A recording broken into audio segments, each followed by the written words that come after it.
ભરૂચ ભાજપ દ્વારા rotary hall ખાતે વિભાજન વિભીષિકા દિવસ નિમિત્તે સ્મૃતિ કાર્યક્રમનું આયોજન કરવામાં આવ્યું હતું।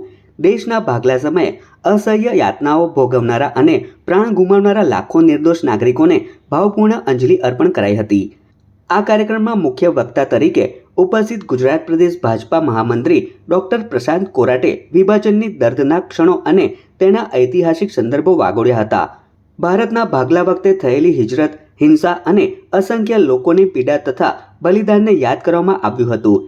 સ્મૃતિ દિવસ કાર્યક્રમમાં જિલ્લા ભાજપ પ્રમુખ પ્રકાશ મોદી, પ્રભારી પરાક્રમસિંહ જાડેજા, ધારાસભ્ય રમેશ મિસ્ત્રી, અરુણસિંહ રાણા, ડી.કે. સ્વામી, રીતેશ વસાવા, ભરૂચ જિલ્લા પંચાયત પ્રમુખ ડિમ્પલબેન રાજ, મહામંત્રી જિગ્નેશ મિસ્ત્રી, પરેશ પટેલ, નરેન્દ્રસિંહ પરમાર સહિત મોટી સંખ્યામાં પક્ષના હોદ્દેદારો અને કાર્યકરો ઉપસ્થિત રહ્યા હતા। ભારતીય જનતા પાર્ટી ગુજરાત પ્રદેશ દ્વારા અને આખા સમગ્ર દેશની અંદર 14મી ઓગસ્ટ વિભાજન વિભીષિકા સ્મૃતિ દિવસ તરીકે આ દિવસને મનાવવામાં આવે છે અને દેશ અને ખાસ કરીને ગુજરાતના લોકોને ગુજરાતની અંદર ભારતીય જનતા પાર્ટી દ્વારા દરેક જિલ્લા મહાનગરની અંદર વિભાજન વિભીષિકા સ્મૃતિ દિવસના વ્યાખ્યાનના કાર્યક્રમ થાય અને આ એક વિષય છે જે દેશના યશસ્વી પ્રધાનમંત્રીશ્રીએ 14મી ઓગસ્ટ એટલે વિભાજન વિભીષિકાનો આ કરુણાંતિકાનો દિવસ, આ દિવસ લોકો યાદ રાખે એટલા માટે થઈને વિષય પહોંચાડવા માટે થઈને આ પ્રકારે વ્યાખ્યાનના કાર્યક્રમ થાય છે।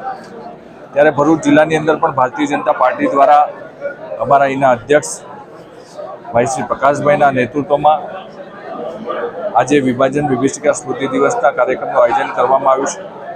ભારતીય જનતા પાર્ટીના ભરૂચ જિલ્લાના દરેક મોરચા દ્વારા અલગ અલગ લોકોને આ કાર્યક્રમની અંદર લઈ આવ્યા છે।